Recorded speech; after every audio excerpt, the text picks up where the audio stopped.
Brahmacaloka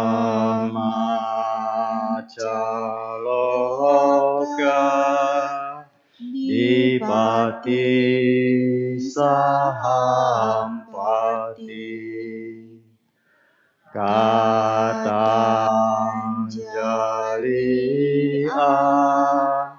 Diwarang Ayacata Santi Dasata Paraja Kajatika Desetu Dhammang Anukampi Mampaja.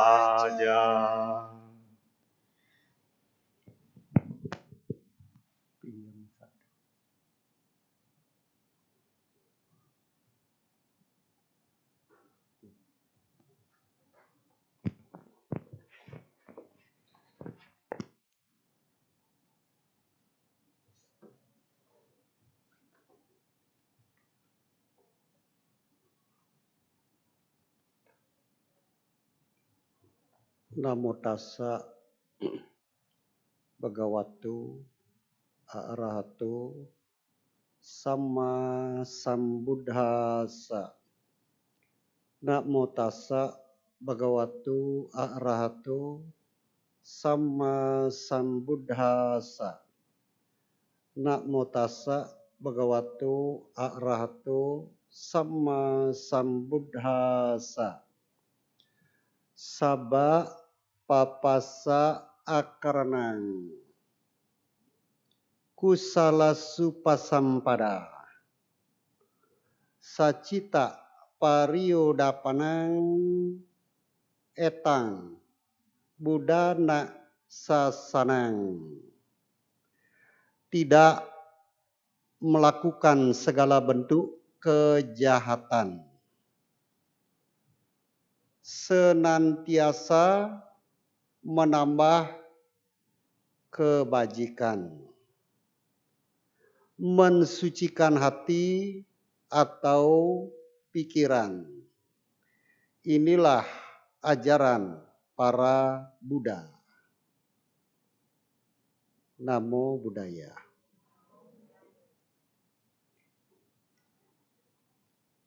Segenap pengurus Dayakasaba Wihara Pluit Dharma Suka Pluit beserta yayasan yang dihormati, Bapak Ibu dan saudara-saudara sedama yang berbahagia.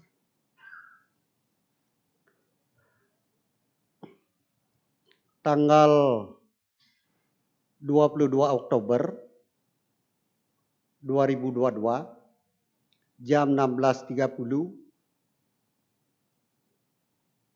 di wihara yang kita cintai ini akan dilaksanakan upacara Sanggadana di masa Katina.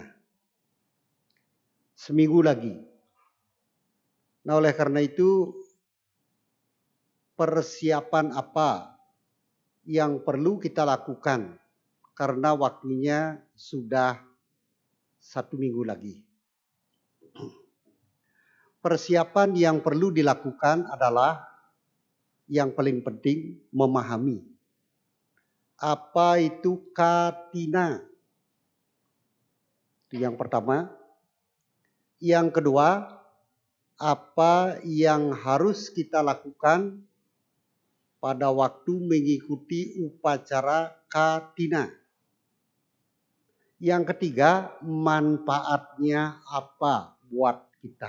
Cukup 3. Kita mulai dari pertanyaan pertama, apa itu Katina? Katina artinya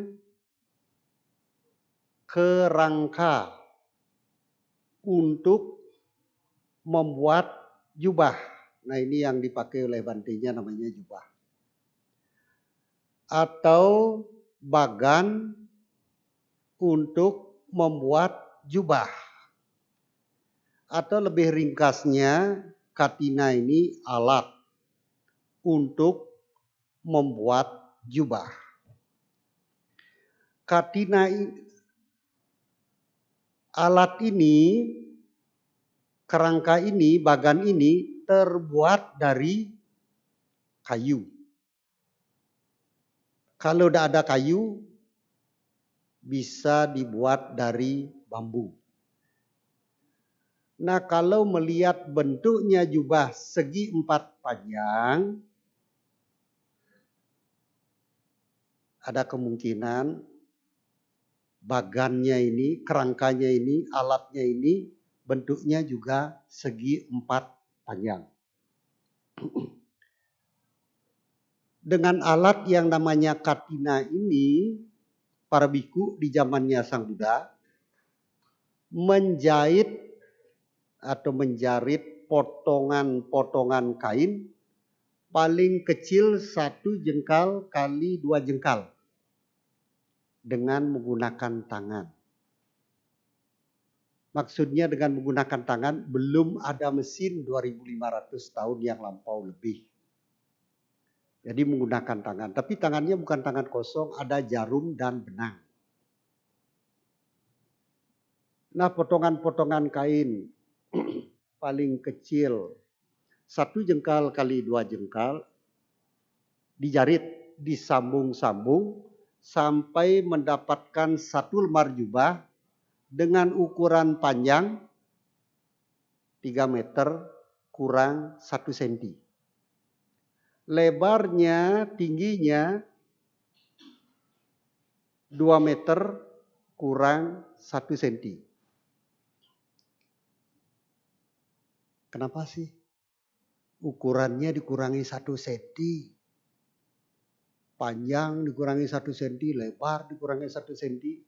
Kan lebih baik dipaskan. Panjang 3 meter, lebar 2 meter. Kenapa harus dikurangi 1 senti? Jawabannya demikian. Di zamannya Sang Buddha, ukuran panjang lebar tidak menggunakan senti, tidak menggunakan sentimeter, tetapi menggunakan jengkal. Jengkal guru agung kita ini namanya jengkal Sugata. Nah, beliau membuat jubah panjangnya 9 jengkal. Lebarnya atau tingginya 6 jengkal. Nah, setelah di zaman sekarang dihitung jengkalnya guru agung kita ini 33,25 cm. Nah, sekarang pertanyaannya tidak usah mengeluarkan kalkulator, tidak usah mengeluarkan HP. 33 kali 25, 33,25 kali 9 sama dengan berapa Bapak Ibu? Berapa senti? Ya? Berapa senti? Tidak usah mengeluarkan HP. Jawabannya berapa senti? Berapa? 33,25 kali 9 sama dengan berapa panjangnya Bapak Ibu? Ini bukan matematik. Ini konsentrasi mendengar. Kalau ada konsentrasi mendengar pasti tahu jawabannya. Ini bukan matematik mikir berapa kali-kali. Enggak. Panjangnya berapa Bapak Ibu jubah itu? Ini 100. Akhirnya pecah ke 100. Ini bukan matematik. Konsentrasi mendengar. Panjangnya 3 meter kurang 1. Tidak usah dikalikan 33,25 kali 9 berapa ya. Kalkulator cepat ini. Biasanya pakai kalkulator. Tidak perlu. Ini cuma konsentrasi, ada perhatian mendengar. Makanya nanti tanggal 19, berapa itu? 19, 20, 21 ada retret di wihara yang kita cintai, Wihara Pluit Dharma Suka Pluit, gurunya saya dengar tadi dari Vietnam, tetapi pernah belajar di bawah bimbingan Achan Chah. Nah itu saya paling suka kalau di grup meditasi yang paling saya suka itu syairnya Achan Chah saja yang paling mengarah sesuai dengan Tripitaka itu. Hanya syairnya Achan Chah. Simple tetapi benar sesuai dengan Tripitaka. Nah ini salah satu muridnya selain Achan Brahm dan lain-lain. Itu akan hadir di sini. Beliau 23 wasa. Walaupun bimbingannya bahasa Inggris, nanti ada yang ahli Inggrisnya di sini bisa menerjemahkan ke dalam bahasa Indonesia. Panjang 3 meter kurang 1. Nah, tidak perlu dikalikan lagi, ini 6 kali 33,25 udah tahu jawabannya. Nah itu 3 meter kurang 1 senti panjang, 2 meter kurang 1 senti lebar. Ini ukuran jubah Guru Agung kita. Nah setelah kain dijarit, mendapatkan 1 lembar jubah, kain ini diwarnai. Nah ini kalau tradisi Thailand warnanya seperti ini, Myanmar lain lagi agak kemerahan dia. Kalau Sri Lanka agak kuning, itu gimana ya? Masing-masing tradisi itu memiliki pencerapan beda-beda. Karena warna 2500 tahun yang lampau sampai sekarang itu yang pasti itu apa? Kuning maron. Ada yang menyebutkan seperti itu. Tapi ya yang penting jadi kita hidup, makhluk hidup kita ini baik jadi biku maupun perumah tangga, yang penting hanya satu, ajaran Buddha Gautama itu bagaimana.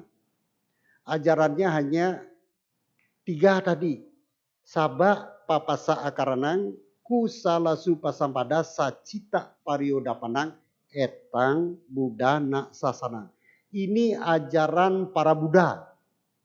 Apakah Buddha yang lampau, Buddha sekarang, Buddha yang akan datang. Ajarannya 3 ini. Barangkali bahasanya beda, tapi intinya 3 ini. Kenapa ajaran yang 3 ini hanya paling tinggi, paling penting? Nah nanti kita lanjutkan. Kenapa ketiga ajaran ini paling penting? Kita lanjutkan dulu mewarnai jubah. Nah setelah kain yang dijarit mendapatkan 1 lembar kain ukuran berapa Bapak Ibu panjangnya? 3 meter kurang 1 senti, lebarnya 2 meter kurang 1 senti. Ini jubahnya siapa Bapak Ibu? Ukuran jubah siapa? Guru Agung kita. Arahat sama Sang Buddha, ukurannya segitu. Berdasarkan Tripitaka. Nah setelah mendapatkan 1 lembar jubah, kemudian diwarnai. Caranya mewarnai supaya mendapatkan warna seperti yang bantinya pakai ini menggunakan kayu nangka.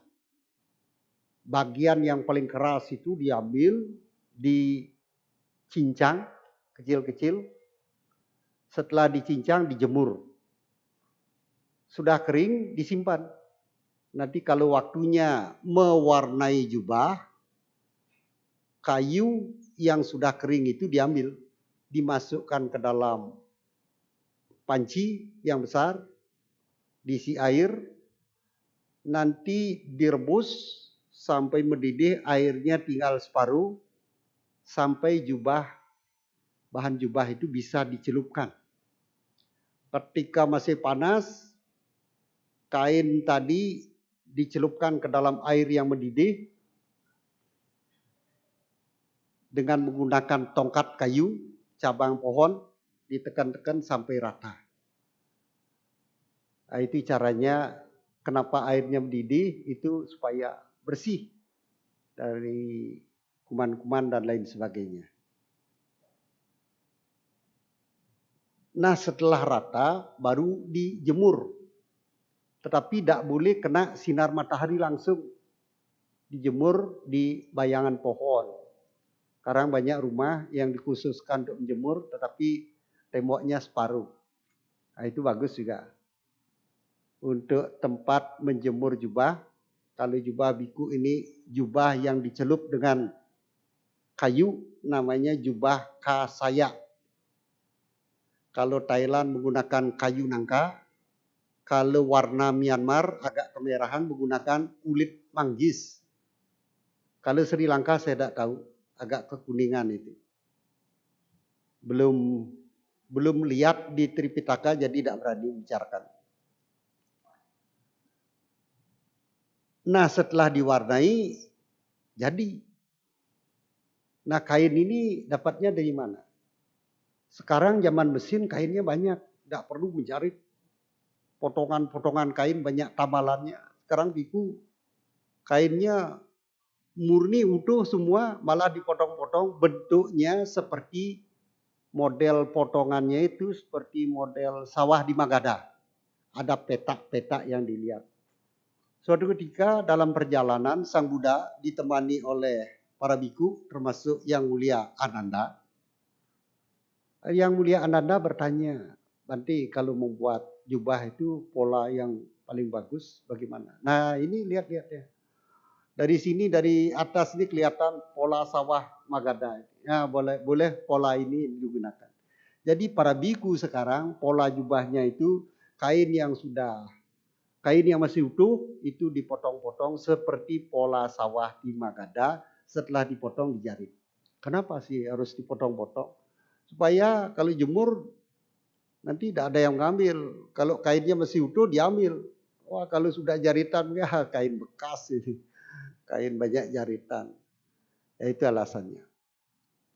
Nah kalau sekarang zaman mesin gampang mencari kainnya tidak seperti dulu. Kalau dulu mendapatkan benang harus dipintal.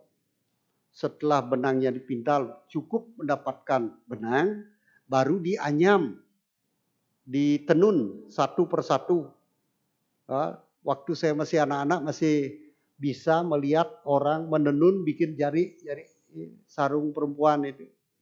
Tapi ada suara itu ya kena bambu itu tiangnya yang pakai jalan bunyi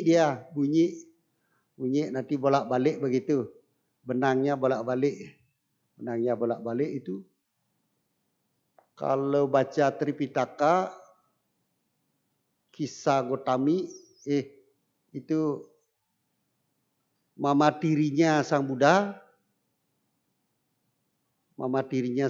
ini membuat jubah selama 3 bulan. Dari benang dianyam sampai menjadi jubah itu perlu waktu 3 bulan. Jadi lumayan lama. Nah kain di zamannya Sang Buddha ini sangat sulit. Para biku mencari kain itu, jubahnya para biku ini berasal dari kain bekas di tempat pembuangan sampah. Dimanapun di tempat-tempat kotor ada kain, apakah lapuk atau bagaimana, yang penting ukurannya paling kecil 2 jengkal kali 1 jengkal, paling kecil. Kalau lebih lebar dari itu lebih bagus. Nah kalau para biku di masa Katina ini mengumpulkan kain dari tempat-tempat pembuangan sampah tidak dapat, mereka mencari, kemana mereka mencari? Ke kuburan. Ngapain ke kuburan? Mencari kain. Nah itu, kain pembungkus mayat. Bahasa Palinya namanya pangsukula. Kain pembungkus mayat. Kain yang paling murah. Kalau para biku di tempat pembuangan sampah tidak mendapatkan kain yang cukup, mereka pergi ke kuburan. dengan harapan semoga ada mayat yang masih dibungkus dengan kain. Nah, kainnya itu nanti kalau ada kainnya itu diambil. Tapi pernah suatu ketika terjadi yang meninggal, bikunya pergi ke kuburan melihat mayat masih baru, masih segar. Mayatnya masih segar seperti orang tidur. Nah, di cerita itu disebutkan yang meninggal dunia lahir menjadi makhluk peta, nungguin jenazahnya. Dia mengira dirinya mimpi, ngapain saya di kuburan, kok dibungkus seperti ini. Dia tidak tahu dirinya udah meninggal dunia. Nah, bikunya datang melihat mayat baru, kainnya masih bagus. Dengan senang hati, kainnya ditarik, mayatnya menggelundung. Pemilik mayat yang meninggal dunia lahir jadi makhluk peta, protes. Bante, lihat saya telanjang, jangan diambil kain saya. Nah, kebetulan bikunya ini tidak memiliki kemampuan gaib mendengar makhluk halus tersebut. Apalagi melihat. Karena tidak melihat dan tidak mendengar, para bikunya setelah menarik kainnya itu mayatnya menggelundung, dilipat pergi ke wihara. Wah, panik. Pemilik kain panik. Gimana caranya nih? Bantinya kok kain saya diambil. Berusaha makhluk peta itu mengangkat tubuhnya sendiri. Mau protes kepada bikunya. Akhirnya bisa. Setelah mayatnya bisa berdiri, diangkat. Diangkat sambil berjalan. Diangkat lagi. Seperti mayatnya loncat-loncat. Kan pernah itu. Kalau film apa itu? Film zamannya dinasti apa? Karena kekurangan pasukan, itu mayat-mayat di peti itu hidupkan saja itu. Mayat-mayat di peti dihidupkan. Cari tukang menghidupkan mayat. Mayatnya bangkit setelah dihidupkan, wajahnya pucat, matanya merah. Tapi jalannya tidak bisa gerak seperti orang itu loncat-loncat. Tangannya menjulur ke depan.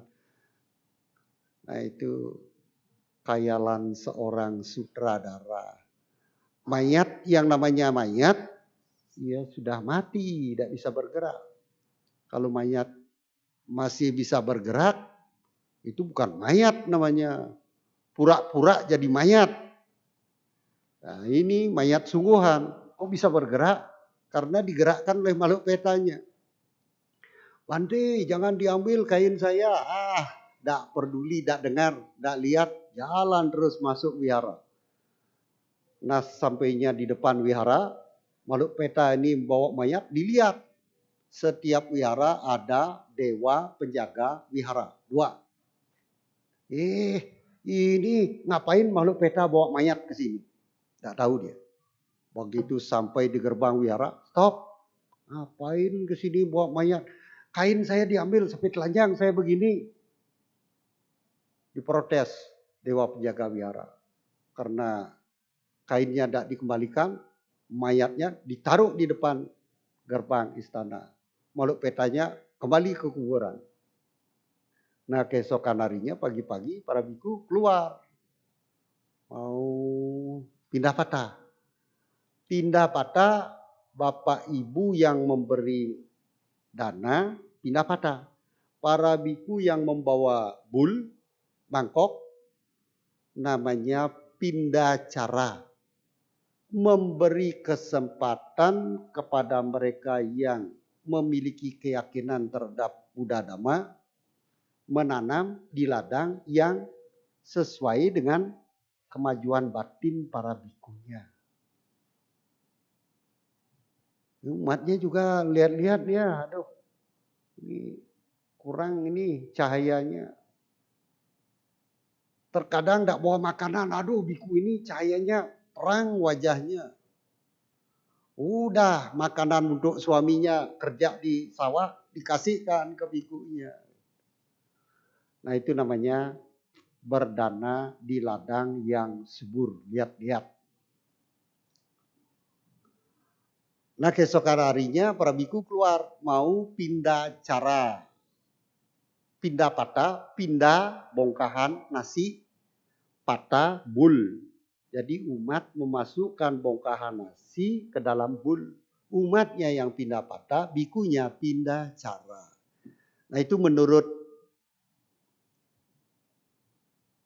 referensi yang saya baca seperti itu. Melapor.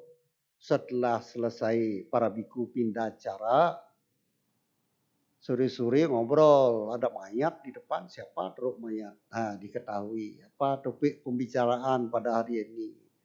Jelaskan ada mayat, oh mayat itu begini. Ada biku yang mengambil kain dari mayat tersebut, dia protes.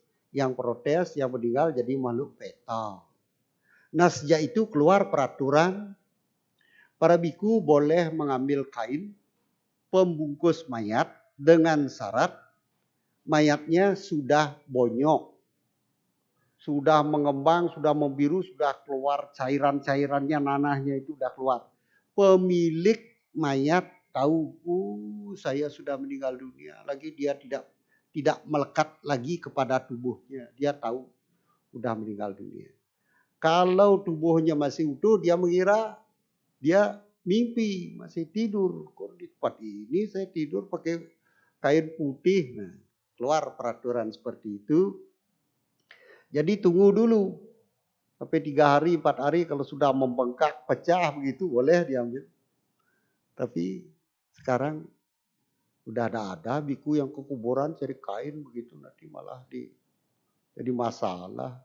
Tetapi untuk mengingatkan hal ini, biasanya keluarga duka oleh romo atau siapa itu memberitahu taruh kain putih di atas peti mati. Nah itu untuk mengingatkan.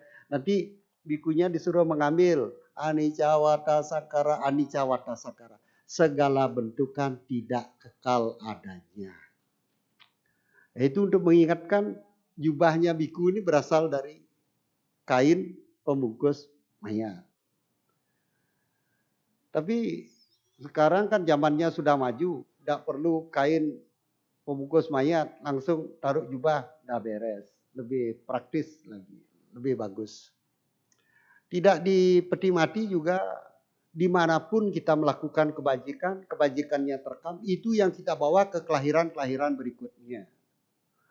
Suatu ketika ada samanera, berlatih samanera selama sebulan. Saya mengunjungi wiharanya. Dia baru berlatih berapa hari. Dia berkomentar ketemu dengan Kema Biro. Nanti ya mau hormat. Setelah itu dia ngobrol-ngobrol. Kita ini lahir tidak bawa apa-apa. Meninggal juga tidak bawa apa-apa. Aduh samanera. Jangan begitu. Itu keliru itu pandangannya. Kan benar itu Bandi. Sepertinya benar tetapi tidak sesuai dengan Tripitaka. Kenapa begitu? Kita lahir membawa apa-apa, meninggal pun membawa apa-apa. Apakah itu apa-apa? Lahir membawa bekal, meninggal membawa bekal. Apakah bekal yang kita bawa pada waktu lahir? Apakah bekal yang kita bawa pada waktu meninggal dunia? Siapa yang tahu sampai sering-sering terjadi pembicaraan di WA itu. Harta kekayaan belum habis, sudah meninggal dunia. Harta kekayaan habis, belum meninggal dunia. Jadi pusing. Siapa yang membuat pembicaraan-pembicaraan seperti ini? Sumbernya dari Tripitaka. Jadi orang lahir membawa bekal, meninggal pun membawa bekal. Apakah bekal pada waktu meninggal dunia? Apakah bekal pada waktu lahir? Memang kelihatannya lahir teranjak. Meninggal juga Dibuka pakaiannya, dimandikan. Setelah dimandikan baru kasih pakaian. Pakai jas, pakai dasi, pakai sepatu. Sepatunya ini bukan sepatu asli ya. Kelihatannya asli, mereknya juga keren-keren. Saya pernah mengunjungi itu pabriknya itu. Ini berapa harga sepatu? Itu 25.000 satu pasang. Iya, satu pasang, Mbak. Ini sepatu apa? Saya kok murah sekali. Itu sepatu bukan dari kulit, berarti dari kertas itu. Oh, saya baru tahu. Ada sepatu harganya 25.000. Sepatu kertas persis. Nah, kemudian ada juga yang bakar sepeda motor sungguhan. Itu juga dari kertas, kerangkanya kayu sama bambu. Dibuat persis sekali. Hanya bagian-bagian tertentu aja kelihatannya ada kacanya gitu. Ada kacanya, ada kelihatan seperti besi. Ya, hanya bagian-bagian tertentu. Mobil juga dibakar itu, mobilnya juga dari kertas. Ya, ada kepercayaan seperti itu. Gimana itu Bandi? Sampai tidak mobilnya yang dikirim sampai tidak? Iya, sering-sering menghadiri upacara duka. Begitu sampai duduk, pembakaran, asapnya ngepul-ngepul, matanya perih. Begitu baca parita, Bandi. Kenapa keluar air mata, Bandi? Kenal sama engkong saya? Enggak sih. Itu transfernya besar-besaran, asapnya ngepul, mata saya perih. Bukan karena kenal sama engkongnya, sedih. Ya, matanya perih kena asap. Boleh transfernya nanti aja ya, selesai bantinya baca parita, boleh transfernya besar-besaran. Nah, seandainya duit yang dijadikan bekal buat saudara-saudaranya yang meninggal dunia berkarung-karung, ditransfer dengan cara dibakar, tidak hanya di karung, di petinya juga penuh dengan duit. Di samping-sampingnya penuh, kakinya dari kaki sampai ke leher, hanya wajahnya aja kelihatan, lainnya duit semua. Nah itu gimana itu Wandi? Sampai tak duit itu sana. Nah seandainya sampai, pertanyaan berikutnya adalah, apakah di alam peta ada perdagangan? Ada tidak? Apakah di alam peta ada pertanian? Apakah di alam peta ada peternakan, perkebunan? 4 ini tidak ada. Kalau di sana tidak ada perdagangan, untuk apa duit itu? Bawa duit 1 karung, mau belanja, cari restoran bintang 7, bintang 6. Jangankan restoran bintang 7, bintang 6, pedagang mie tek-tek keliling aja tidak ada di sana. Berharap. Jadi duit yang dikirim itu maksudnya setelah kita memahami agama Buddha, artinya bekal kekelahiran berikutnya. Apakah bekal kekelahiran berikutnya Bapak Ibu? Jasa kebajikan 2 kali 100 baru 200. Ya, ini berguna buat semua, buat kita semua. Jasa kebajikan, kita lahir membawa jasa, meninggal pun membawa jasa. Makanya ada orang tua bilang, sejak anak saya yang ketiga, keempat ini lahir, usaha jadi lancar, bekalnya banyak. Di kelahiran sebelumnya bawa bekal yang banyak, makanya begitu dia lahir, wah orang tuanya bisnisnya lancar. Sebentar-sebentar beli mobil, sebentar-sebentar beli lahan, tambah lahan. Sebentar-sebentar buka usaha. Karena itu bawa rezeki. Ya, jangan dikira anak tidak bawa bekal. Jangan dikira kita meninggal tidak membawa bekal. Bekal kita pada waktu meninggal apa? Jasa kebajikan. Nah, itu topiknya kaya miskin mana? Kayanya ini membicarakan jubah melulu. Dari tadi membicarakan orang meninggal dunia. Kaya miskin hubungannya dengan katina. Kayanya mana Bandi dari tadi bicarakan jubah buat bikunya. Oh iya ya. Ya ini resep kaya dari guru agung kita. Sang Buddha mengatakan begini resepnya. Manusika cak sampati dewa loki yarati yaca nibbana sampati sabak metena labati. Artinya apa? Kekayaan di alam manusia, kesenangan di alam dewa, dan pencapaian di mana segala pahala ini bersumber dari harta karun berupa kebajikan. Jadi maksudnya kalau ingin kaya harus memiliki harta karun berupa kebajikan. Kenapa Elon Musk menjadi orang yang terkaya di seluruh dunia? Karena dia memiliki harta karun berupa kebajikan yang cukup sehingga dia muncul menjadi orang yang terkaya di seluruh dunia. Kenapa Robert Budi Hartono menjadi orang yang terkaya di Indonesia? Karena harta karun berupa kebajikannya cukup yang menyebabkan dia muncul menjadi orang yang terkaya di seluruh Indonesia. Harta karun berupa kebajikan dia apa, Bante? Bentuknya apa? Emas, permata, berlian yang tersimpan. Nah, harta karun berupa kebajikan bisa didapat dengan berdana. Yang itu yang pertama, bertata susila. Dan ketiga, pencegahan atau penahanan diri dari keburukan merupakan pemenaman harta karun yang baik bagi wanita maupun pria. Tidak hanya pria, wanita juga sama.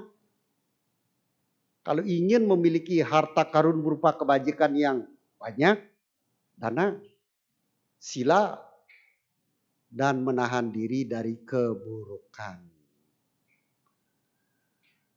Berdana tidak hanya materi, berdana bisa non materi. Ucapan, tenaga. Dan di antara semua persembahan, ternyata persembahan non materi yang tertinggi. Sang Buddha mengatakan sabak danang, dhamma danang jinati. Di antara semua persembahan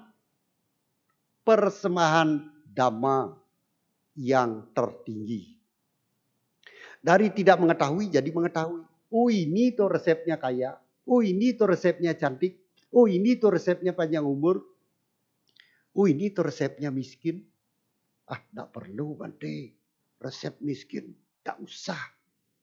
Nah, kalau resep miskin tidak usah, nanti melakukan perbuatan-perbuatan yang menyebabkan jadi miskin gimana? Jadi kita tahu resep miskin, tapi tidak melakukan perbuatan-perbuatan yang menyebabkan jadi miskin.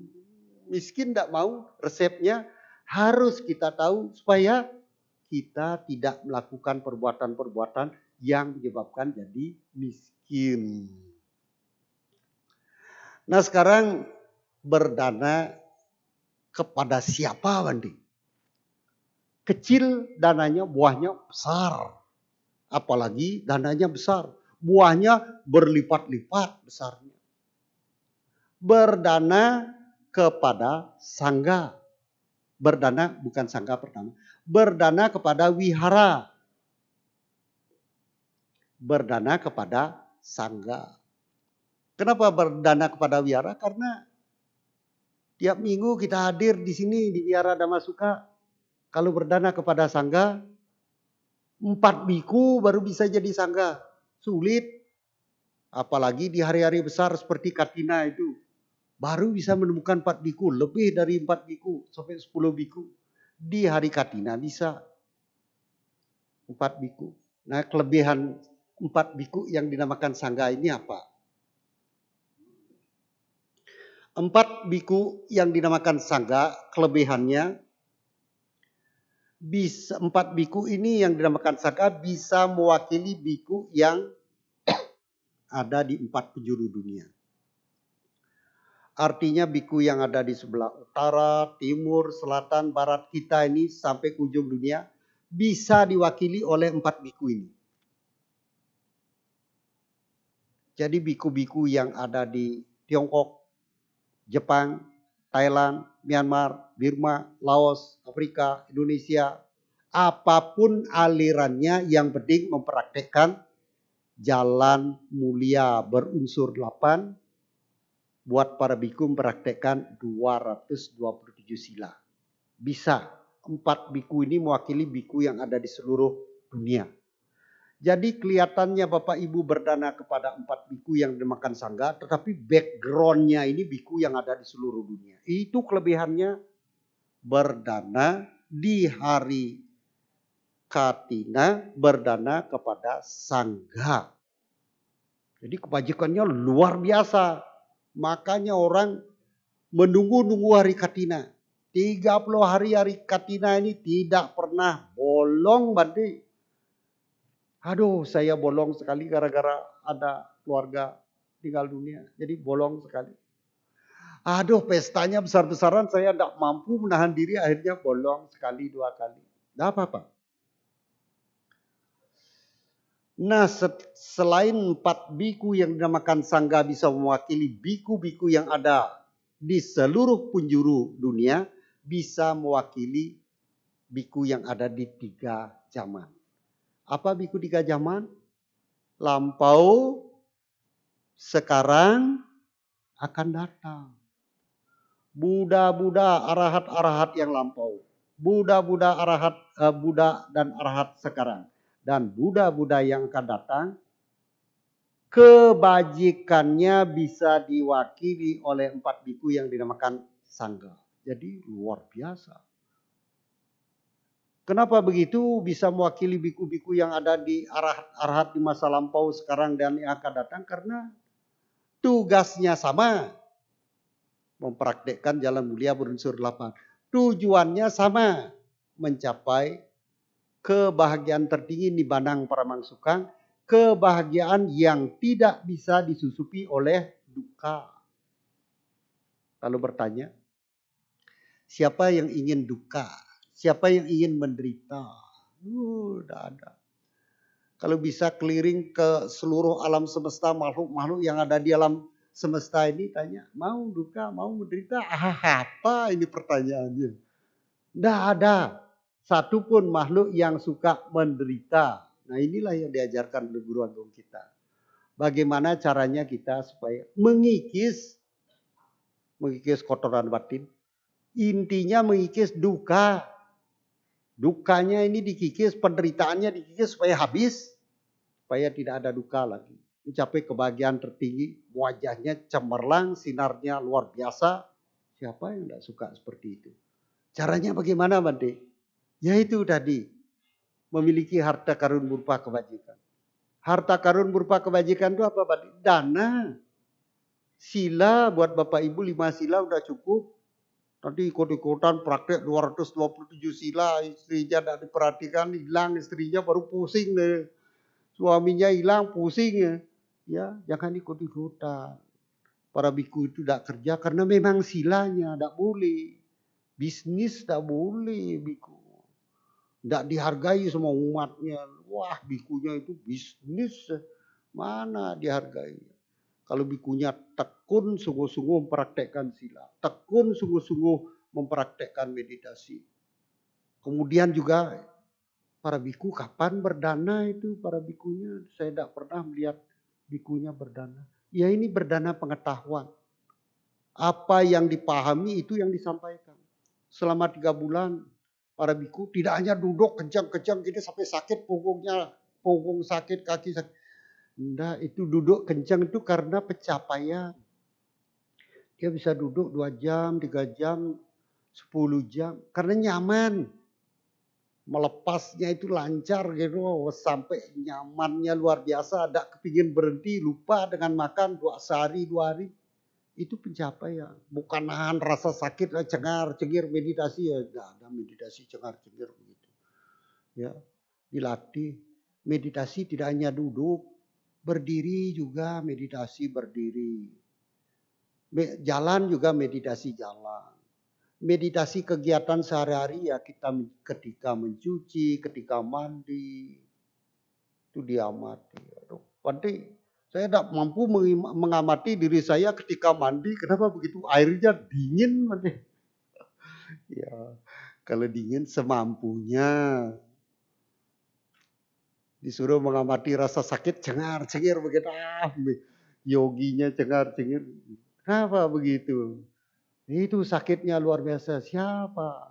Ini meditasi ini tujuannya bukan cari penyakit, bukan cari sakit. Kalau mampu mengamati sakit, boleh. Kalau tidak mampu ya jangan cengar gitu apa? Meditasi cengar-cengir.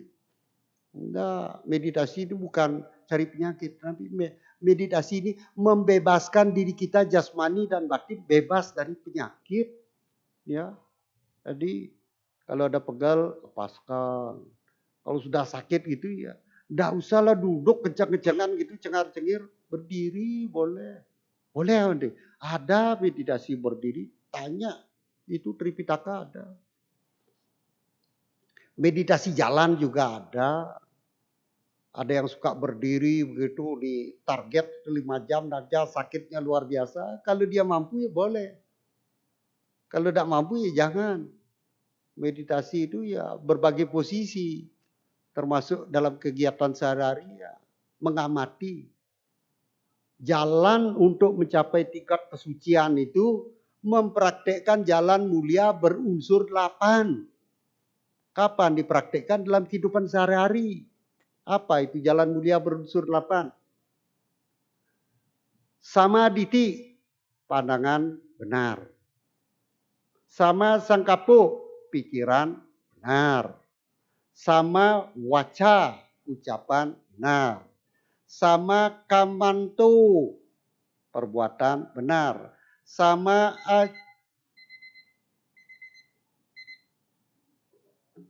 itu katanya 45 menit ya Bante ya. Di berbagai tempat saya ceramah, saya kasih lebih tambahan 10 menit, 55 menit. Putus juga ceritanya, Bante jangan putus gitu, dah baik lanjutkan. Gimana udah putus ini?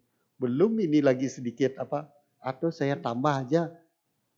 Ini kecantikan, usia panjang dan lain-lain. Kebanyakan landurnya sih Bantenya. Ya ini tambah dikit lagi ya. Nah harta karun berupa kebajikan ini mengabulkan segala keinginan para dewa dan manusia. Tuh, kalau keinginan kita ingin tergabul harus punya harta karun berupa kebajikan cukup. Tidak hanya kita, para dewa pun kalau ingin cita-citanya terwujud, keinginan terwujud harus memiliki harta karun berupa kebajikan. Apa yang kita inginkan, apa yang diinginkan oleh para dewa. Sang Buddha mengatakan paras yang indah, suara yang merdu, perawakan yang menawan. Tidak hanya cantik, tidak hanya ganteng, bodinya juga dari depan enak dipandang, dari samping oke, dari belakang yes. Siapa tidak senang memiliki body seperti itu? Bodinya ya. Kalau punya istri wajahnya indah, enak dipandang. Seperti pergi ke puncak. Ada restoran di pinggir tebing, di bawahnya ada kali. Kemudian ada sawah-sawah, ada gunung hijau. Udaranya segar. Habis makan minum hangat-hangat. Setelah minum hangat-hangat duduk. 2 jam kemudian lapar lagi. Sampai sore. Melihat pemandangan yang indah. Kalau punya istri wajahnya indah, enak dipandang. Dari pagi sampai sore memandang wajahnya tidak bosan-bosan. Tidak makan dari pagi sampai sore. Dijamin lapar. Mana bisa tidak lapar. Dari pagi sampai sore tidak makan. Gemetar bisa. Saking asiknya memandang wajah istri yang cantik, indah, enak dipandang. Ya. Jadi kalau ingin memiliki paras yang indah, suara yang merdu, perawakan yang menawan, rupa yang elok, kekuasaan dan pengikut. Nah ini kekuasaan dan pengikut. Menjadi penguasa wilayah, kedudukan tinggi, kebahagiaan sebagai kaisar yang dicinta. Jadi raja di raja. Di Tiongkok ini namanya kaisar. Raja-raja kecil, dia raja paling besar. Rajanya para raja. Itu kaisar. Ya, begitu ya. Udah enggak perlu nambahnya banyak-banyak, nanti ada sesi tanya jawab, nanti aduh ini yang serem. Ya, baik.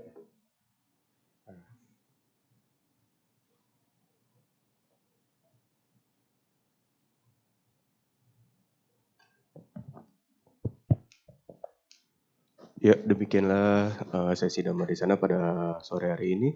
Sekarang kita memasuki sesi tanya jawab. Sesi tanya jawab dibagi menjadi dua, yaitu secara lisan dan tertulis. Untuk lisan nanti langsung bisa langsung maju ke depan, dan tertulis sudah disediakan kertas dan pulpen. Nanti bisa langsung ditulis saja. Nanti saya akan mengambil. Ya, sambil menunggu pertanyaan masuk, marilah kita menyanyikan satu buah lagu secara bersama-sama.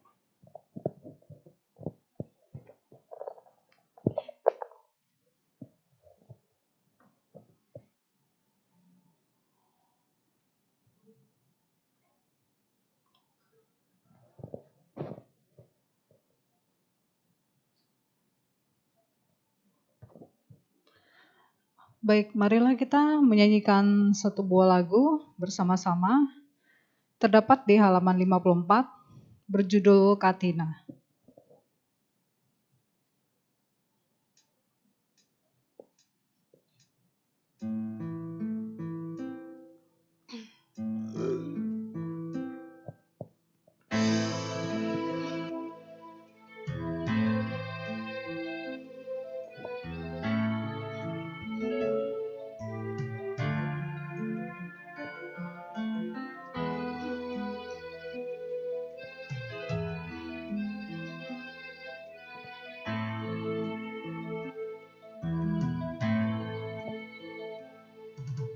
Sayup terdengar suara genta berdengung, semilir angin berdesir.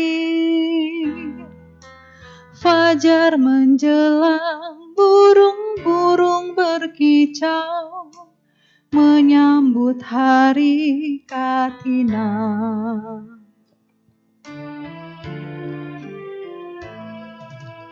Hari berganti, musim hujan berlalu, bunga bersemi berseri. Hangat mentari meresap ke kalbu, hari berdana telah tiba. Semua umat Buddha berduyun berdana, sembah sujud kami untukmu, oh Sangha. Semoga semua makhluk selalu berbahagia. Hari berganti, musim hujan berlalu, bunga bersemi berseri. Hangat mentari meresap ke kalbu, hari berdana telah tiba. Semua umat Buddha berduyun berdana, sembah sujud kami untukmu, oh Sangha. Semoga semua makhluk selalu berbahagia. Semua umat Buddha berduyun berdana, sembah sujud kami untukmu, oh Sangha. Semoga semua makhluk selalu berbahagia. Terima kasih.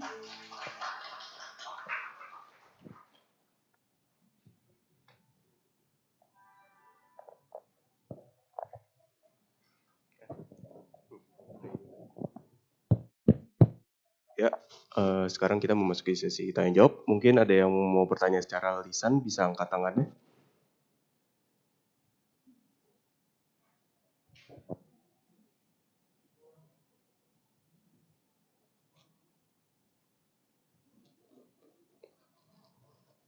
Tidak ada sepertinya.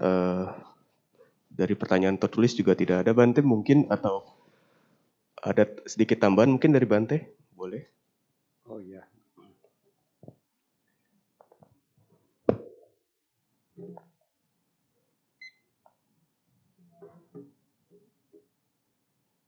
Iya, kalau ceritanya udah putus agak sulit menyambung lagi ya. Jadi apa yang perlu kita siapkan pada waktu katina yaitu mempersiapkan ini namanya setelah memahami uraian tadi, ini namanya berdana didasari dengan keyakinan. Berdana didasari dengan kebijaksanaan.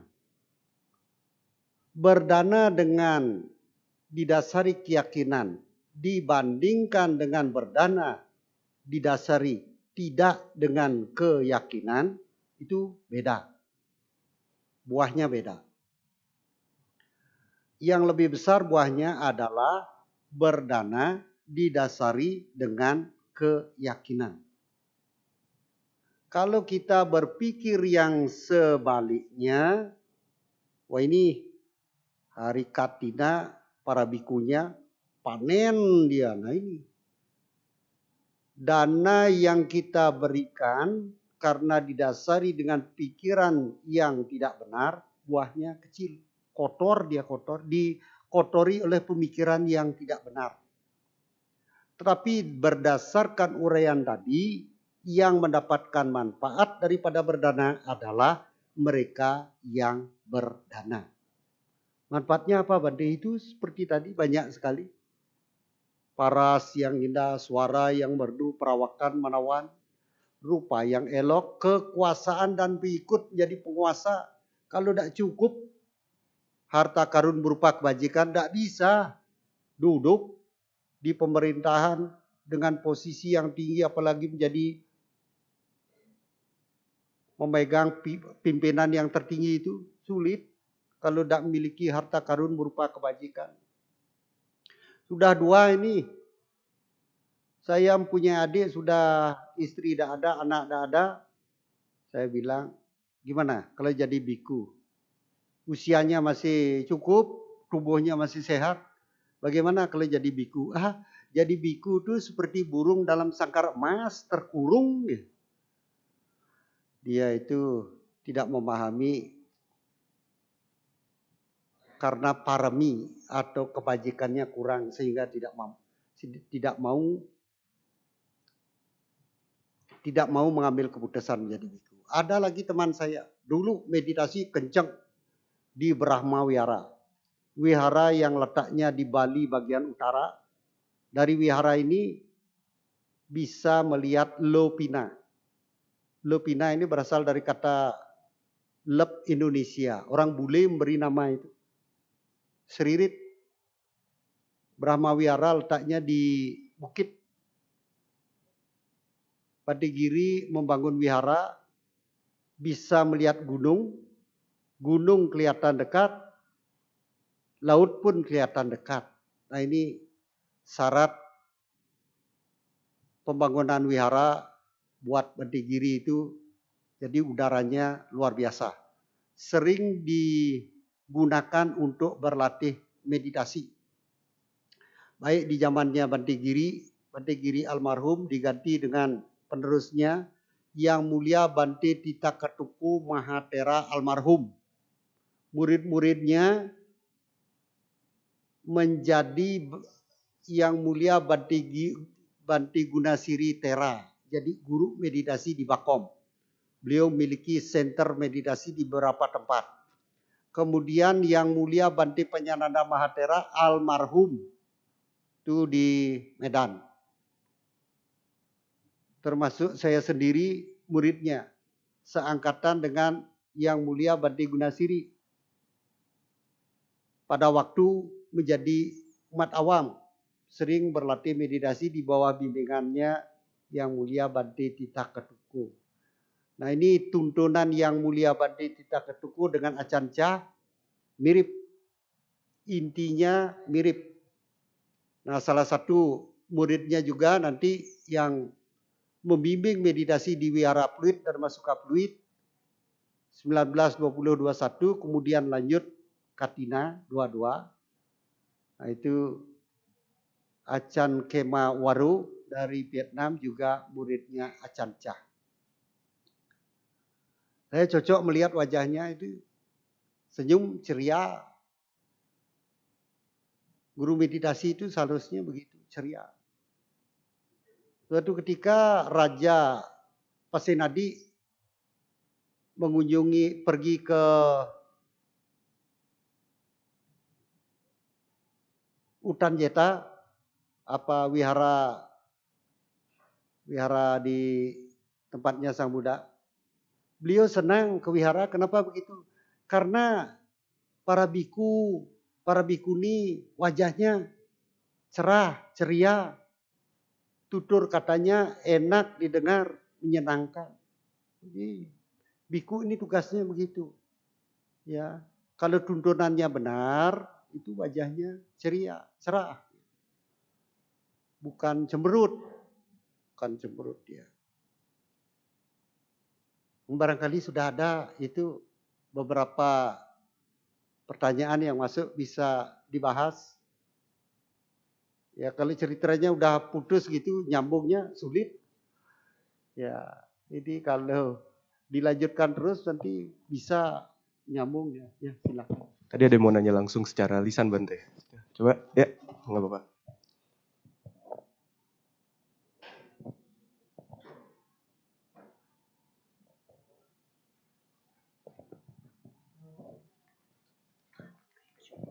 Boleh Malam, buka Bante. sebentar. Oh, Biar buka aja. jelas. Ya.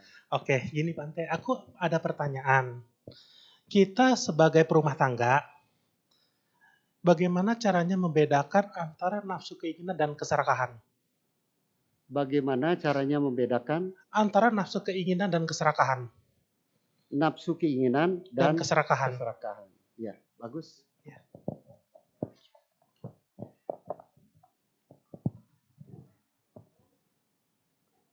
Ini. Saya lupa nanya namanya siapa?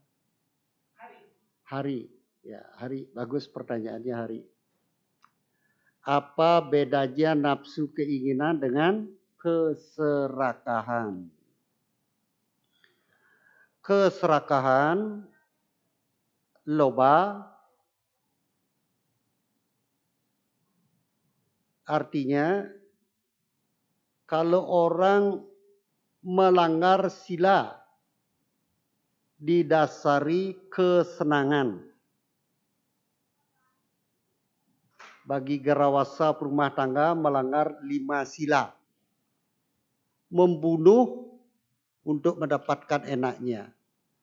Mengambil barang yang tidak diberikan untuk mendapatkan enaknya. Kamesu untuk mendapatkan enaknya.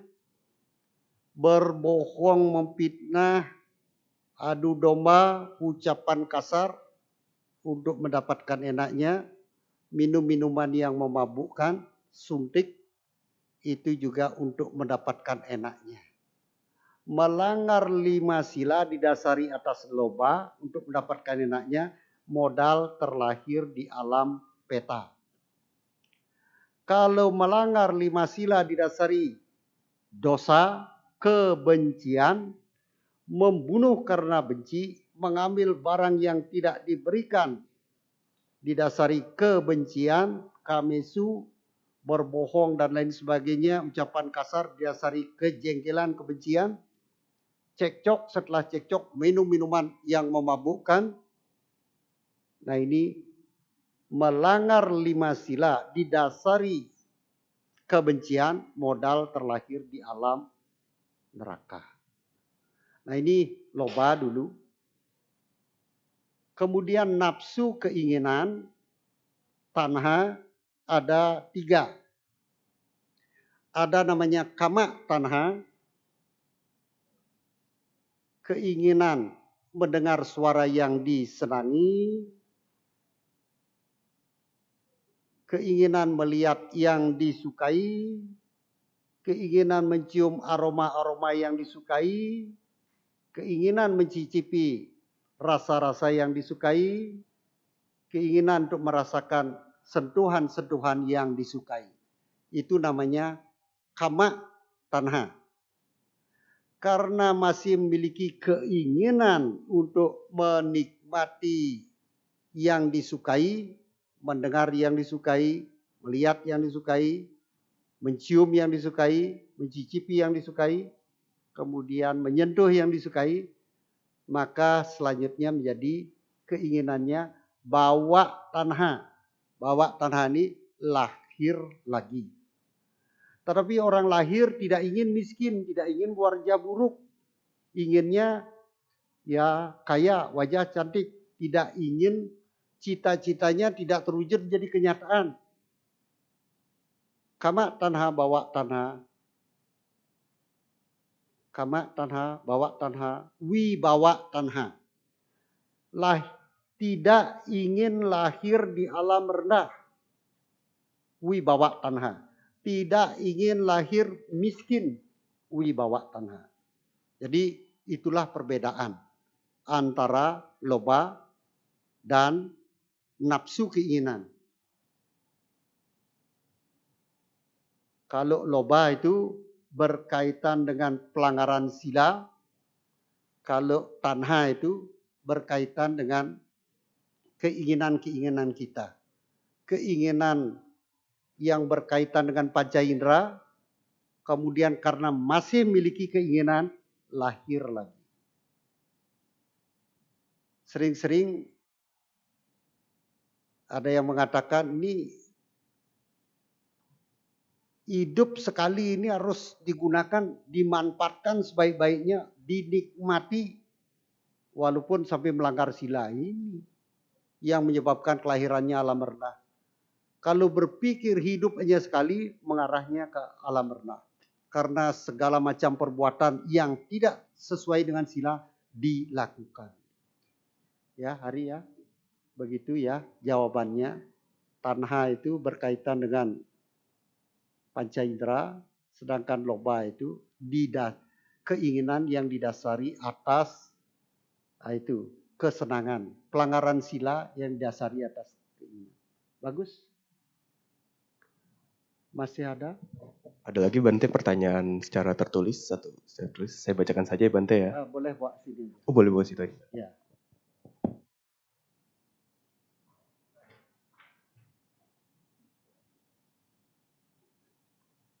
Terima kasih. Ya.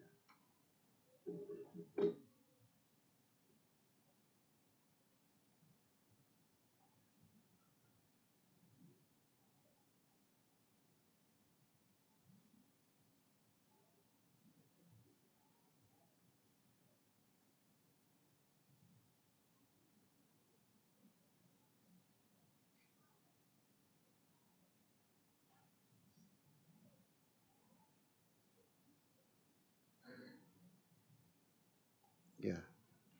Barangkali ya dibantulah. Ini ya, maaf ini apa mata saya. Kalau tidak salah saya baca ini, kalau misalkan kita dana 100 gitu.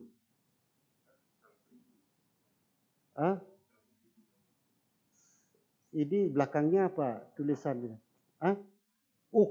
Itu ya. Nah ini mata udah tua. Tapi pas dana gitu, pas ini. Tapi pas dana saya ada niat untuk berdana atas saya, mama, dan papa saya. Niatnya bagaimana ini? Niat untuk berdana atas saya, mama saya, papa saya. Kebajikan berdananya itu 100K untuk kita bertiga. Oh begitu. Masing-masing 100K atau masing-masing. Oh iya gitu maksudnya ya. Oh, begini maksudnya. Bagaimana nanti kalau saya berdana 100.000 tapi saya mengikut sertakan supaya papa saya, mama saya ikut dalam andil itu. Begini ya. Saya berdana, kalau mamanya ada titip, ya boleh. Mamanya titip mamanya titip, papanya titip, itu ya yang berdana mendapatkan manfaat lebih banyak daripada yang titip. Yang titip dapat separuh, mamanya dapat separuh, papanya dapat separuh. Tetapi kalau itu duitnya sendiri tetapi mengikut sertakan, ya mama dan papanya juga dapat separuh-separuh. Tapi yang berdana tetap dapat full, penuh. Begitu.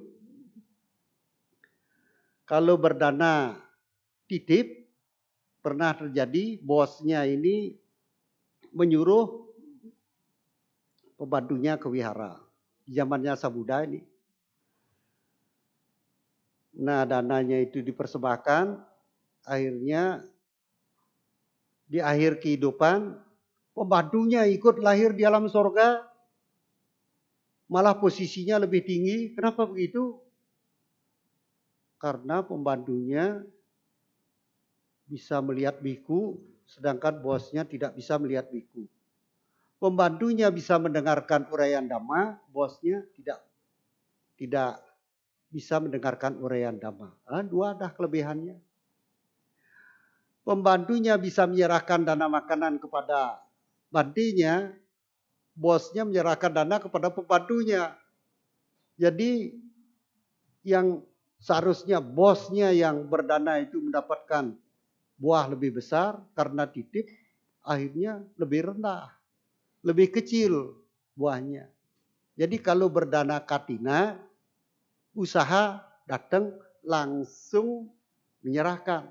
Sebelum menyerahkan dana, biasanya ada biku memberikan uraian dhamma tentang katina. Nah, ini ada kemungkinan para mahatera yang ceramah, yang wasanya kecil-kecil, tidak ikut ceramah, mendengarkan. Nah, ini sekarang kesempatan saya menjelaskan tentang katina. Apa yang harus kita lakukan, manfaat apa yang bisa kita dapatkan dari katina. Tadi sudah dijelaskan semua. Ya, begitu ya. Jadi berdana maksudnya. Atau kalau supaya papanya sama mamanya mendapatkan bagian yang besar juga. Nah, ini dana 100.000 ini jasanya saya persembahkan buat mama dan papa saya supaya mama dan papa saya sehat. Juga bisa seperti itu. Ya, kalau menginginkan begitu ya bisa.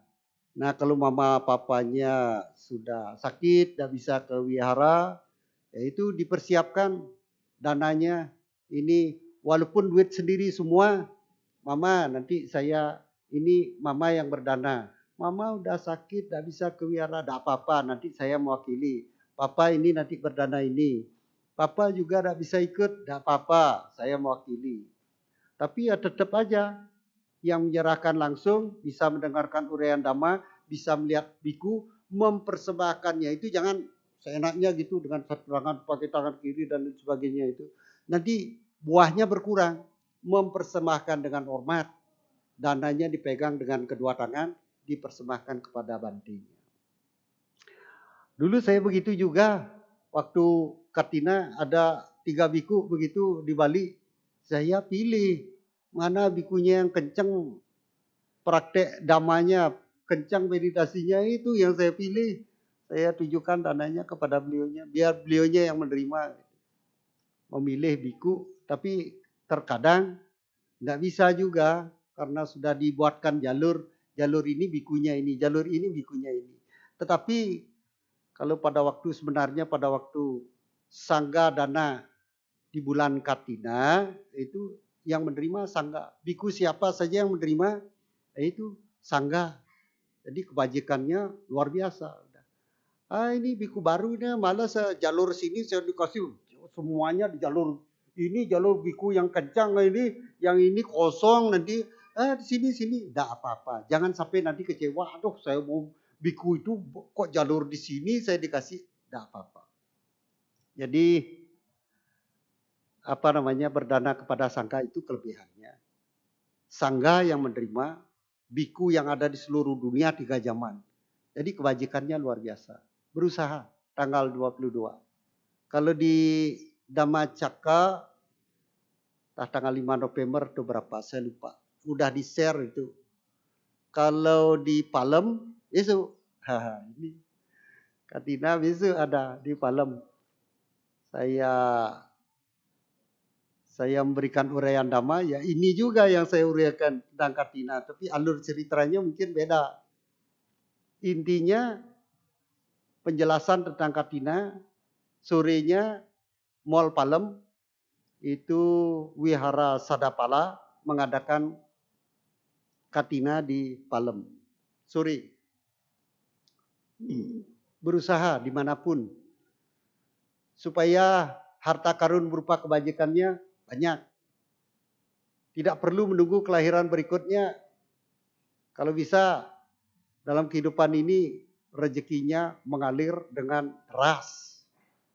Wajah enak dipandang. Tidak hanya wajahnya, tubuhnya, dan seterusnya. Ya, bagus ya. Ini bisa tambahan pemahaman buat kita semua. Karena ada sutanya seperti itu. Kalau titip, separuh malah kurang. Walaupun itu makanan saya yang dibawa sama pembantu saya. Kenapa pembantu saya lahir di alam surga yang lebih tinggi dari saya, diprotes. Diprotes sang budaya. Baru dikasih penjelasan. Nah ini kebetulan ada penjelasannya dalam sutta. Bagus sekali. Ya begitu ya. Masih ada. Cukup. Oke, mungkin itu saja Bante untuk pertanyaan pada malam hari ini. Mungkin Bante bisa mendoakan umat Wihara semua. Bisa. Ya. Apa? Mungkin ada doa gitu buat kita semua Bante. Coba diulangi pelan-pelan. Mungkin Bante bisa ada doa untuk umat-umat blessing ya. Oh blessing. Doa begitu? Iya. Oh iya. Ya kalau itu doa dengan penjelasan itu lebih bagus ya, penjelasan. Bagus juga ya, bagus. Jadi saya bisa menjelaskan. Sering-sering ini umat kalau ada masalah, mohon doanya Bante supaya ini lancar, sehat. Ini bagus nih pertanyaannya, jangan dikira itu. Ya. Selalu ya ini konsep ketuhanan ya. Perlu ini tidak hanya kaya miskin hubungannya dengan Katina, kaya miskin hubungannya dengan Buddha Dhamma, hubungannya dengan Tuhan bagaimana? Saya mendapat pertanyaan demikian. Ini bagus sekali tentang doa ya. Di Medan, umatnya bertanya, ya sedang ngobrol-ngobrol, belum waktunya ceramah kan, ngobrol-ngobrol. Bante gimana caranya? Permohonan saya didengar oleh Tuhan. Itu pertanyaan yang pertama. Yang kedua, bagaimana Bante? Permohonan saya dikabulkan oleh Tuhan.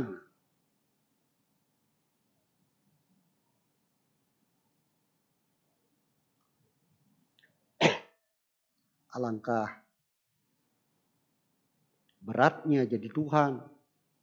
Berapa miliar manusia, berapa miliar makhluk hidup, berapa miliar nyamuk, berapa miliar virus yang mengajukan permohonan kepada Tuhan. Tidak sempat makan Tuhannya, tidak sempat tidur, istirahat pun tidak. Sibuk melayani permohonan-permohonan supaya bisa mengabulkan. Makanya saya perlu menjelaskan tentang Tuhan. Dan konsep ketuhanan yang diajarkan oleh Guru Agung kita ini luar biasa. Tidak bisa dibantah oleh semua makhluk yang ada di alam semesta. Tetapi konsep ketuhanan yang dibicarakan menurut ajaran Sang Buddha tidak perlu diperdebatkan. Tadi Bante Kemawiru menjelaskan tentang Tuhan seperti ini. Tahu-tahu saya jelaskan kepada teman, dia tidak mau menerima, saling debat, saling jotos, akibatnya mulut saya bengkak begini, gigi saya jadi putus 3. Di rumah tanya sama istri, ngapain mulutnya berdarah-darah pulang dari wihara. Oh itu Bante Kemawiru menjelaskan tentang Tuhan.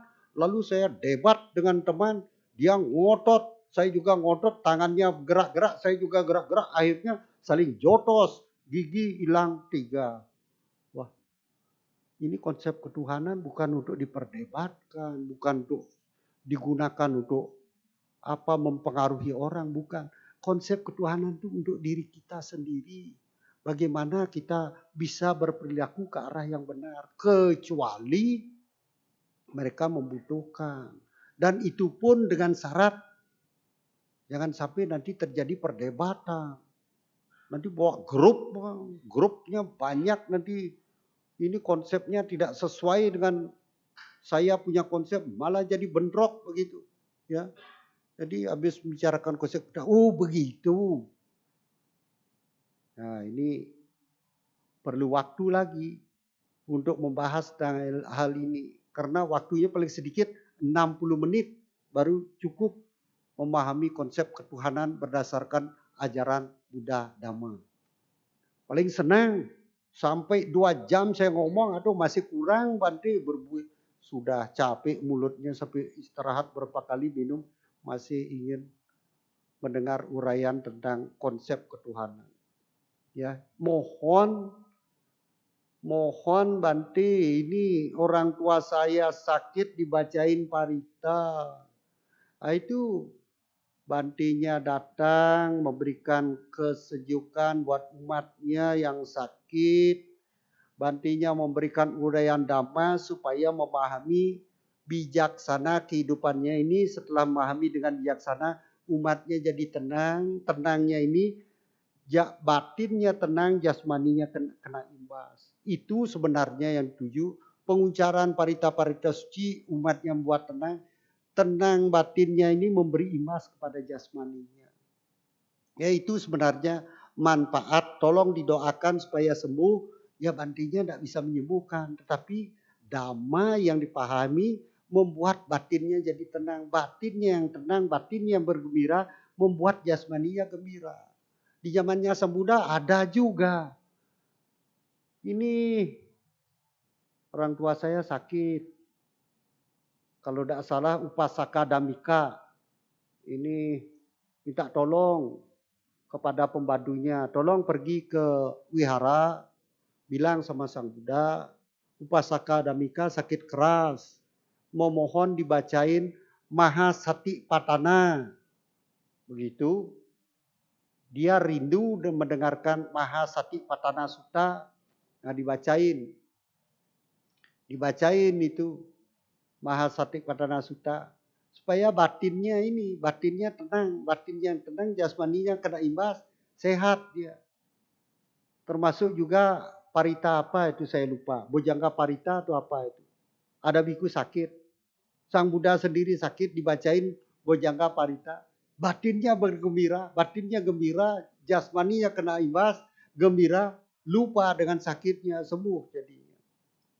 Tidak hanya Sang Buddha mengucapkan Bojangga parita, bikunya yang sakit jadi sehat karena batinnya bergembira luar biasa, meledak-ledak, jasmaninya kena imbas, jasmaninya jadi sehat, prosesnya seperti itu. Karena keyakinan terhadap apa yang dibicarakan. Kalau baca Bojangga parita dalam bahasa Pali, sekarang ngertinya bahasa Indonesia, tidak masuk dia. Cuma paling getarannya ini. Getaran parita itu enak, cuma itu saja. Kalau zaman dahulu kan memang bahasa Pali yang digunakan. Bahasa Pali itu bisa dipahami. Bojanggo Sati Sangkato, ini perhatian. Oh ya, perhatian. Jadi paham umatnya itu, paham bikunya, batinnya gembira. Batin gembira ini memberi imbas. Makanya sekarang sering dibicarakan itu meta, cinta kasih, penolak kanker. Kanker paling takut dengan meta, cinta kasih. Nah, ini pikiran kita, ini batin kita dibuat gembira, cinta kasih. Penuh dengan cinta kasih, suka menolong. Tidak hanya menolong orang, menolong diri sendiri. Karena kita ciptaan Tuhan semua berdasarkan konsep penciptaan. Kita ini semua makhluk mengharapkan satu, kebahagiaan. Ingin disayangi, ya, ingin pokoknya yang bagus-bagus. Jadi kalau kita memiliki meta, batinnya dipenuhi dengan meta, jasmaninya penuh dengan meta, tubuhnya segar. Batinnya menderita, susah, duitnya 1 M dilarikan orang terus dipikir, tidak. Batinnya sakit, jasmaninya kena imbas sakit jadinya. Jadi ada hubungan jasmani dan batin ini erat sekali hubungannya. Olahraga perlu supaya kalau tubuhnya sehat, batinnya bisa, pikirannya bisa belajar dhamma supaya batinnya tambah happy, tambah bahagia. Jadi doa yang dibicarakan hubungannya bagus juga ya. Kita jadi memahami doa. Ade tolong doakan. Doa ini maksudnya seperti itu. Uraian dhammanya berguna buat yang sakit. Penguncaran paritanya, getarannya itu berguna buat orang sakit. Itu imbas ya, duduk di bawah pohon yang besar, rindang, sejuk rasanya. Duduk di bawah pohon gersang, tidak ada daunnya, kepanasan. Jadi para biku yang praktekkan sila dengan sungguh-sungguh, praktekkan meditasi dengan sungguh-sungguh, diharapkan oleh umatnya bisa memberikan imbas yang menyejukkan, batinnya si sakit, jadi jasmaninya kena. Jadi sehat. Ya bagus juga. Jadi doa itu tujuannya itu. Bukannya doa, Bante tolong doakan mama saya supaya sehat kembali. Bante tolong doakan perusahaan saya supaya rezekinya mengalir dengan deras. Tapi harganya tidak menyenangkan, pelayanannya tidak menyenangkan, kualitasnya tidak menyenangkan. Ya syarat-syaratnya yaitu ya bagaimana kita melakukan banyak kebajikan, buka dari pagi sampai sore penuh orang belanja sampai tidak sempat makan. Ya, jangan sampai tidak sempat makan tuh. Kalau rezekinya mengalir deras kan kita bisa cari karyawan tuh yang bisa membantu ya. Jadi bijaksana ini perlu di segala bidang, termasuk bisnisnya lancar, tokonya lancar. Nah, itu di sana. Ya, bagus. Bagus itu doa. Jadi doa itu tujuannya seperti tadi. Doa itu memberikan uraian dhamma kepada Bapak Ibu sehingga bisa memahami, bisa mempraktekkan dhamma. Jadi bekal kita pada waktu meninggal dunia kebajikan. Kalau orang meninggal dunia pada saat orang akan mengembuskan napas terakhir di 3 kama aramana, kama nimitta aramana, gati nimitta aramana. 3 objeknya. Apa itu kama aramana? Teringat dengan perbuatan-perbuatan yang dilakukan. Teringat mendengarkan uraian dhamma dari Kemawiro di Wihara Pluit Dharmasuka. Teringat, ingat melihat Buddha Rupang di belakangnya. Merasakan sejuknya AC yang ada di Dhammasala Wihara Pluit Dharmasuka. Bersihnya merasakan. Nah kalau itu yang diingat pada waktu akan mengembuskan napas terakhir, batinnya bahagia, jasmaninya bahagia, alamnya bahagia, ya selamatlah. Dikelilingi bidadari yang cantik-cantik begitu, artinya lahirnya di alam sorga. Jadi dewa, dilayani para bidadari yang cantik-cantik. Ini siapa semua? Saya pelayan dewa. Pelayan kok ribuan kali lebih cantik dari ratu kecantikan dunia. Ya itu, praktek silanya bagus, jadi lahirnya di alam surga ya, ceringnya kinclong, cahayanya cemerlang. Ya harus praktek sila, praktek dana, praktek meditasi. Ada kesempatan berlatih 3 hari, ikut. Kenapa meditasinya duduknya tidak bisa lama? Yo, kenapa? Kan posisi meditasi bisa berdiri, bisa jalan. Kuat jalan 5 jam juga jalan. Bolak-balik itu rasakan aja telapak kaki menyentuh lantai itu. Saya kalau meditasi jalan lantainya dingin, kepala saya pusing, pakai sandal. Walaupun pakai sandal kok perih kaki saya hari ini. Tahu-tahu 5 jam. Syarat bisa duduk yang nyaman, syarat bisa berdiri yang nyaman. Yaitu meditasi jalan. Meditasinya dibuat kencang sampai capek gitu. Aduh begitu dulu nyamannya luar biasa. 2 jam, 3 jam juga duduk masih nyaman. Nanti begitu rasanya pegal gitu, ya sudahlah berdiri sejam 2 jam.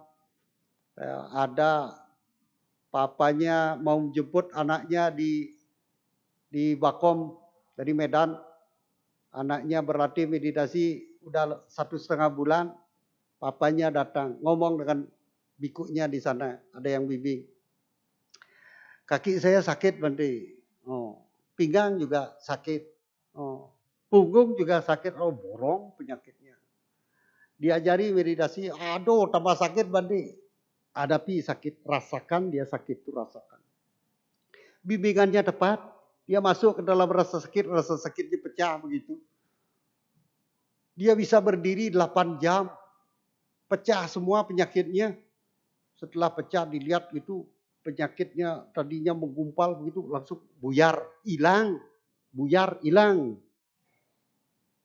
Hari keempat dia lapor kepada Bantenya yang bimbing. Padahal tujuannya ke sana dia bukan meditasi, tujuannya menjemput anaknya mau pulang ke Medan. Nah, setelah hari keempat dia bilang, berapa lama bisa berdiri meditasinya? 8 jam. Terus gimana sakitnya? Saya melihat penyakitnya itu awalnya menggumpal berupa kabut hitam gitu, dia buyar hilang. Sekarang bagaimana? Sakit kakinya hilang. Sakit pinggangnya hilang. Sakit punggungnya hilang. Kemudian 2 hari kemudian antar anaknya pulang. Dari Medan ke Bakom membawa penyakit. Pulang-pulang penyakitnya dibuang di Bakom. Pulang-pulang dalam keadaan segar. Nah itu kalau berani. Kalau cukup paraminya, kalau cukup kebajikannya. Bisa. Kalau tidak cukup, kalau sudah sakit. Seperti tadi saya bilang. Ya kalau duduk sakit ya berdiri. Saya mendengar dia bisa berdiri 8 jam, saya coba 6 jam aja lah. Baru 2 jam saya berdiri, telapak kaki saya seperti berada di besi yang panas.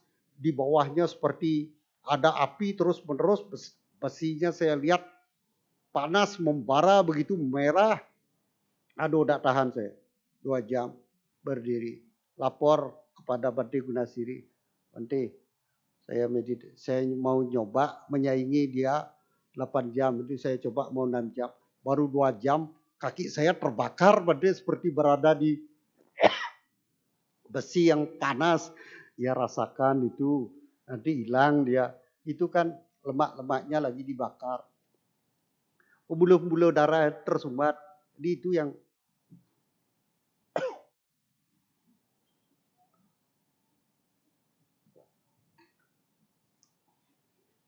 lemaknya lagi dibakar, jadi panas rasanya.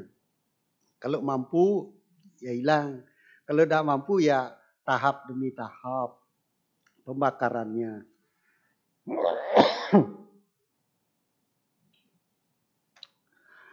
Terlalu semangat ngomong sampai batuk-batuk.